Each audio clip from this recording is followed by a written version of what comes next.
So what I want to do now is I want to talk about an ultra-secret task force, one that was presented to the judge, and the judge said it's not classified, it's not of national security, but it's irrelevant to this, so you can't take the stand in your own defense using any of this.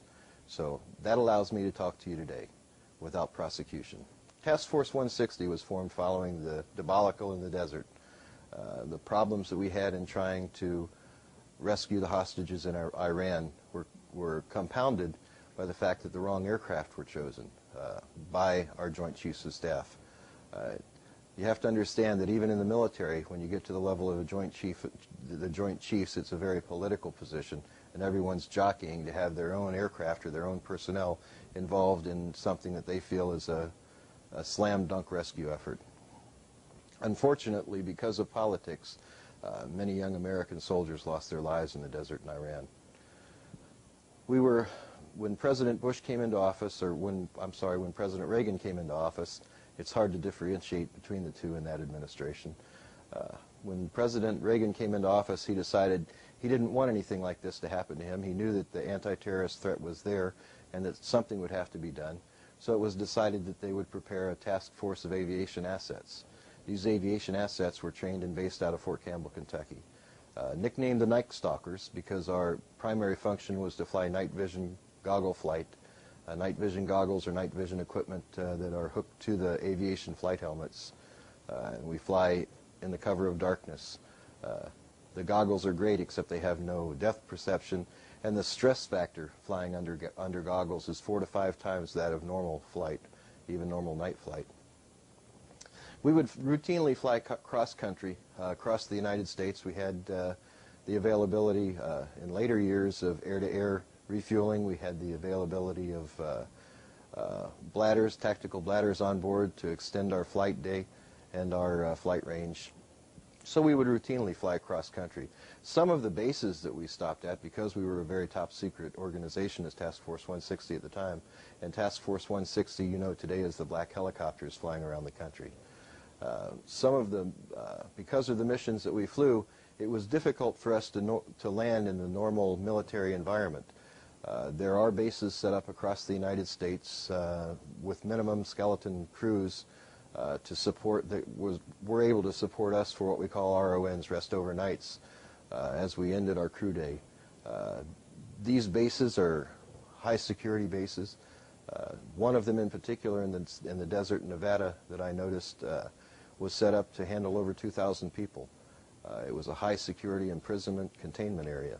I know that flying from base to base in the United States, many of the Army bases have received orders to set up containment areas for some type of prisoners, for some type of activity. What that is, I don't know, but I can tell you that they're being built and they exist. And they're being built under existing Department of Defense monies. I have a copy of a letter here that ordered the Army, and I'll give some of you, their leaders, a copy, and you can make copies. I've passed out tens of thousands of these across America. But the heading is, and the seal up there and all, is the Department of the Army, Headquarters, United States Army, Training and Doctrine Command. Now, I'm not supposed to have this letter, but it's not illegal for me to have it because it's not classified. I've added 5 lines at the bottom about the concentration camps because that's what it really is. There were about 43 of these detention centers, as they were called.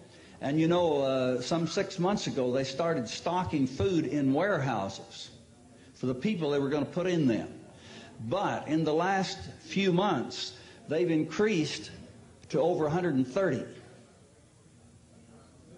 And many of them are on military active installations and on what was former some of the 96 closed military installations that were supposed to be returned to the citizens as real estate and so forth. Now, they've already stockpiled food for the people they're going to put in there, and then this letter says, the subject of it, and the date of it's July 1994, and they're supposed to come up with the guidance on how to set up these camps not later than 2 months later, the 29th of August, 1994. So we have to hold the Commander-in-Chief, who's now in office, responsible for this, because no 4-star general at that headquarters would issue a letter like this unless he'd been ordered to. Do you understand that? he'd be, you know, subject court-martial. The high security bases are closed bases. Some bases aren't. Some bases have highways that you can drive right through. However, when you look at this area, you'll just think, hey, look at the barbed wire around that place. I wonder what's in there. Well, not much is in there right now, but something will be in there. And it will be people. It won't be equipment. They're not designed to hold a lot of equipment. They're designed to hold a lot of people. They're not warehouse areas.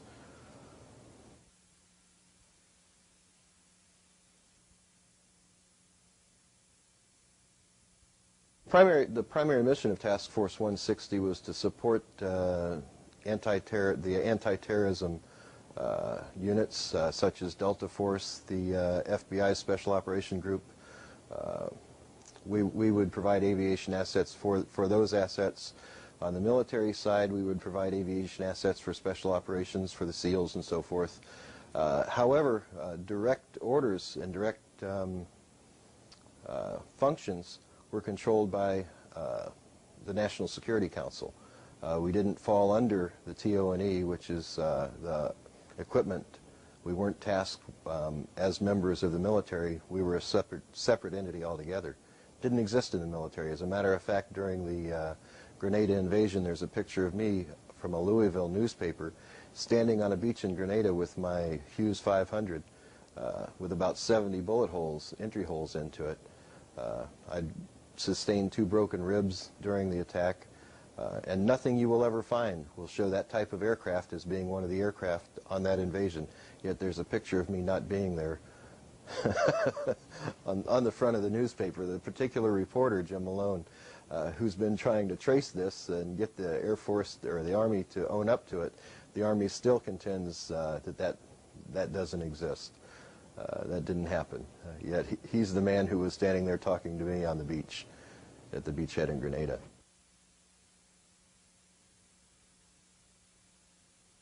Currently, I'll talk in current events on the 160th. Currently, they have Black Hawks and attack aircraft, 2 separate types of attack aircraft, and they have large cargo aircraft.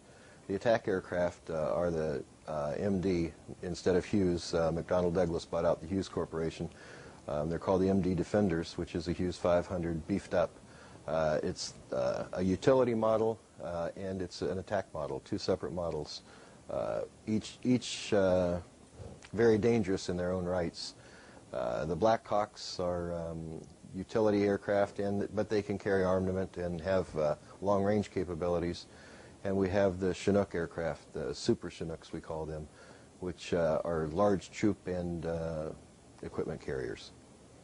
All of them are very, very dark in color, and the matching paint identifies who they are, very, very dark in color. However, a very, very blackish green it would probably look black to the naked eye until you got right up next to it. And you would have to feel the tail of the aircraft to feel what name is on there as the United States Army. It is U.S. Army. However, in earlier years, the assets were controlled, like I said, by the National Security Council.